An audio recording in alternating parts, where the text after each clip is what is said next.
Alright, my name is Chris Atkins. I'm a character artist on Everquest 2. This is the construction video of Lord Yelniak, a boss NPC.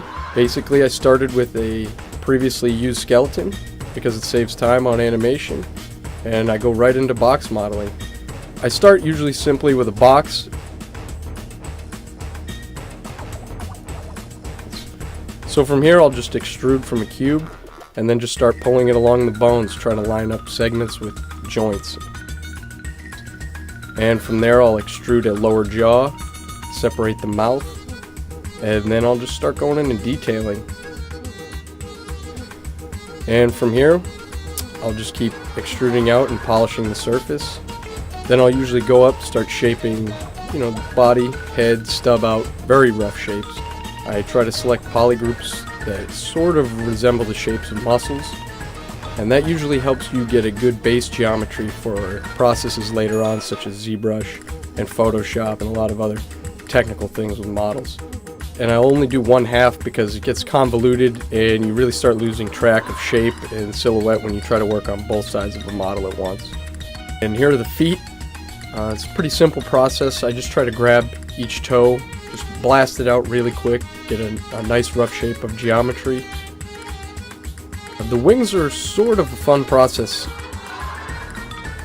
You basically get to pull out extra arm and play with the proportions a lot more, and then you draw out the fingers.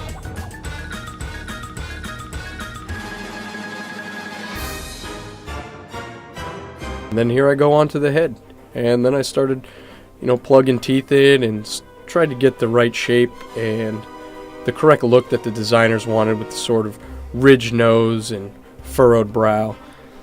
And then from there we picked out horn patterns, and for the horns the easiest way for me to handle it is to use a CV curve and then extrude the geometry along the curve, because it saves you a lot of time.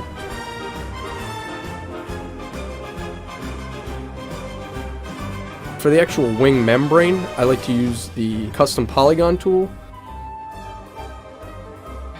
Alright, and then we get right into ZBrush. From the model, you come into ZBrush and you usually end up subdividing your few thousand poly mesh into 1.2 to 2 million polygons. And ZBrush allows you to just sort of paint in a more natural form. It brings you back to sculpting. It's a lot more rewarding, and you feel a lot more like an artist than when you're just dragging little vertice points around. So here I just start going in and I get right into muscle detail. I try to use a brush that will sort of create that striated look and musculature. And I'll usually start with the neck and all of the shoulders, because those are big muscle groups, and I like to get those shapes and forms out first. I usually go to the head last, or I'll jump around, but I like to get the body all set because the head's such an important feature that you want to spend the most amount of time on it at the end that you can. And from there I like to just put extra ridges in, make sure the horns are right. I try to pull up a lot of rings and depth around horns and things that come out of the skin so that they feel like they have that protrusion look. And other than that, this is easily the most rewarding part of modeling. You get to see it right away, and it's just a really great process for an artist. And right after ZBrush, we go directly into the UV editing part of this. UVs are basically the pelt version of your 3D model.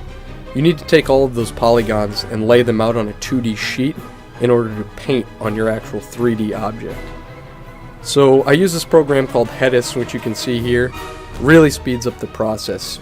Basically you can hold down one key, and where I used to have to manually unwrap every one of these points, throw a checkerboard texture on it, and try to guess and see how even my UVs were distributed, this program Velious allows you to quickly and easily visually see how much space your UVs have.